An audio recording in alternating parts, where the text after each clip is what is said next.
बड़ी खबर आपको बता दें, पूर्व राष्ट्रपति प्रणब मुखर्जी जिनकी हालत बेहद नाजुक है। दरअसल फेफड़ों में एक बार फिर से संक्रमण बढ़ गया है। फेफड़े में इंफेक्शन की वजह से दरअसल सेप्टिक शॉक आया और वेंटिलेटर पर हैं पूर्व राष्ट्रपति प्रणब मुखर्जी। तो बड़ी खबर आपको बता दें, पूर्व राष्ट्रपति प्रणब मुखर्जी को लेकर ये जानकारी मिल रही है कि उनकी हालत जो है वो बेहद गंभीर बनी हुई है, बेहद चिंताजनक बनी हुई है। अस्पताल में भर्ती हैं, इलाज लगातार चल रहा है, लेकिन एक बार फिर से फेफड़ों में जो संक्रमण है वो फिर से बढ़ गया है और फेफड़े में इंफेक्शन की वजह से उन्हें सेप्टिक शॉक आया है। वेंटिलेटर पर हैं प्रणब मुखर्जी फिलहाल।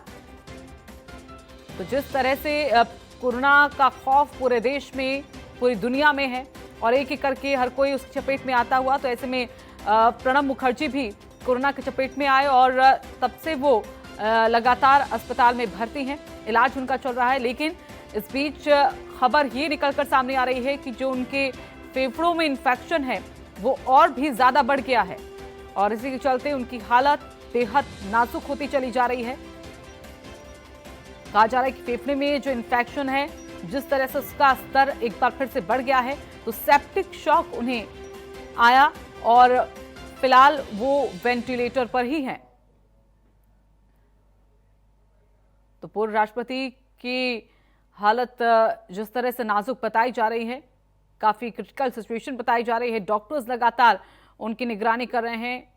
कुछ दिन पहले एकाएक करके उनके हेल्थ बुलेटिन्स भी आए थे जिसमें स्थिर जानकारी दी जा रही थी और कहा जाता कि लगातार उनका इलाज बेहतर से बेहतर किया जा रहा है। लेकिन अब और हालत ज्यादा से ज्यादा बिगड़ती हुई, क्योंकि फेफड़ों में जो संक्रमण है वो घट नहीं रहा, वो लगातार बढ़ रहा है और इसी इन्फेक्शन के बढ़ने के चलते उन्हें सेप्टिक शॉक आया है और फिलहाल वो वेंटिलेटर पर है। तो लगातार डॉक्टर्स की निगरानी में है वो और लगातार उनका इलाज किया जा रहा है कि जल्द से जल्द वो रिकवर हो पाए हैं। लेकिन अभी जो स्थिति बताई जा रही है वो काफ़ी चिंताजनक है, काफ़ी क्रिटिकल सिचुएशन, क्योंकि इन्फेक्शन जो लगातार फेफड़ों में बढ़ता चला जा रहा है और इसी के चलते उन्हें सेप्टिक शॉक भी आया है। और इसी खबर पर ज्यादा जानकारी के लिए अमित दुबे फिलहाल हमारे साथ जुड़ गए हैं। अमित, क्या जानकारी मिल रही है, क्योंकि कोरोना से संक्रमित हुए थे और उस बीच डॉक्टर्स की तरफ से बुलेटिन जारी किया जा रहा था, लेकिन अब खबर ये कि हालत बेहद चिंताजनक है, नाजुक बनी हुई है। जी बिल्कुल, देखिए पिछले कुछ दिनों में देखने को मिला था कि किस तरह हालत में सुधार हो रहा था। 10 अगस्त को पूर्व राष्ट्रपति प्रणब मुखर्जी सेना के दिल्ली छावनी में जो हॉस्पिटल है उसमें एडमिट हुए थे, जहां उनकी दिमाग की सर्जरी की गई थी और उस सर्जरी के बाद फिर कोरोना संक्रमण भी था, जिस वजह से उन्हें हॉस्पिटल में रखा गया और 2 रिकवरी थी। एक कोरोना को लेकर रिकवरी बॉडी कर रही थी, दूसरा जो दिमाग की सर्जरी हुई थी वो भी रिकवरी हो रही थी और ऐसे में लगातार डॉक्टर की टीम जो है उन पर निगरानी बनाए हुए थी।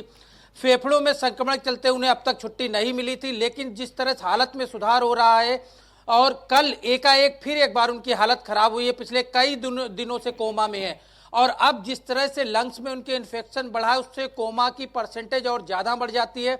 फिलहाल वेंटिलेटर पर उन्हें रखा गया है। 84 साल की उम्र हो चुकी है। उम्र ये भी एक बड़ी वजह मानी जा रही है जिस वजह से रिकवरी में लगातार प्रॉब्लम्स हो रही है। जी, लेकिन अमित, अभी डॉक्टर्स क्या कह रहे हैं जो लगातार उनका शुरुआत से ही इलाज कर रहे हैं, क्योंकि ब्रेन की सर्जरी भी हुई है और दूसरी तरफ कोरोना का जो इलाज भी है उनका चल रहा है, अब खतरा बढ़ता हुआ, अभी डॉक्टर्स क्या कह रहे हैं, क्या उनका कहना है अभी? देखिए अब जो है डॉक्टर्स की एक विशेष टीम गठित की गई है जो उनका इलाज कर रही है और पिछले कई दिनों में जब 10 अगस्त के बाद जब एडमिट हुए, लगभग 15 अगस्त के बाद से उनकी तबीयत में लगातार उतार चढ़ाव आया है। यहाँ भी देखने को मिला कि जो फेफड़ों में संक्रमण लगातार बढ़ रहा था वो किस तरह से कम हुआ, कम होने के बाद फिर एक बार बढ़ गया और अब अगर संक्रमण पे काबू नहीं डॉक्टर्स कर पाए तो ऐसे में हालत और ज़्यादा चिंताजनक होगी। वेंटिलेटर पे पहले ही उन्हें रखा गया है और ऐसे में डॉक्टर्स की विशेष टीम जो है वो पल पल की निगरानी कर रही है।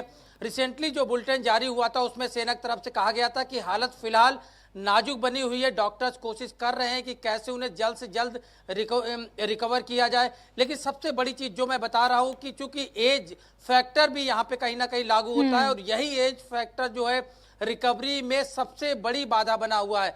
यहाँ पे डॉक्टर्स जो है हर हाल में कोशिश कर रहे हैं कि कैसे पूर्व राष्ट्रपति को यहाँ उनकी हालत को सुधारा जाए, और इसके लिए लगातार टीम जो है लगी हुई है। बिल्कुल, देखा जाए तो हालत बहुत यहाँ पर नाजुक बनी हुई है, लेकिन जैसा कि आपने बताया अमित कि डॉक्टरों की टीम वहां पर मौजूद है, लेकिन अभी जो स्थिति बनी हुई है उसको देखते हुए क्या और टीमें यहाँ पर लगाई जाएंगी डॉक्टर्स की?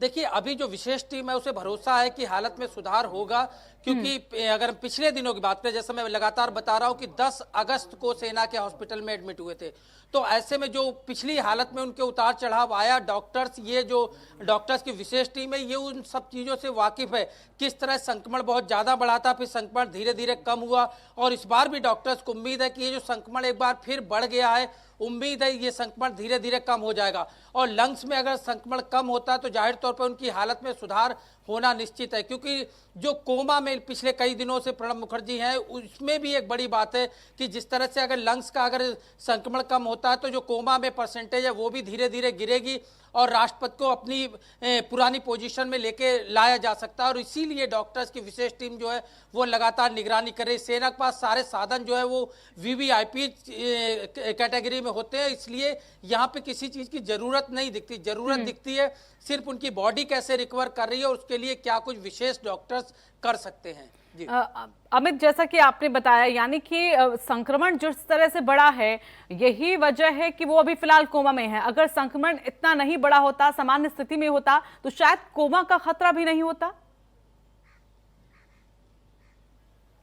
जी बिल्कुल, देखिए संक्रमण चूंकि रिसेंटली फिर एक बार बढ़ा है, लेकिन कोमा में वो पिछले कई दिनों से वो अलग की बात है कि कोमा की परसेंटेज कम थी, उस हालत में भी सुधार था, और डॉक्टर्स इस बात के लिए लगातार कोशिश कर रहे थे कि कैसे कोमा से बाहर निकाला जाए। लेकिन रिसेंटली अब यहाँ पे कोमा की बात नहीं रही, यहाँ पे सबसे जरूरी है लंग्स का इन्फेक्शन, क्योंकि कोरोना में सबसे ज्यादा लोग जो है वो संक्रमित होते हैं, जो इफेक्टेड होते हैं, खासतौर पे उन लंग्स पे ही इफेक्ट होता है। और यही बड़ी वजह है कि लंग्स को हर हाल में सुचारू रूप से चालू इसी के चलते अभी देखा जाए तो गंभीर बनी हुई है, क्रिटिकल बनी हुई है, और डॉक्टर्स लगातार टीमें जुड़ी हुई हैं। उम्मीद है कि वो जल्द से जल्द रिकवर हों।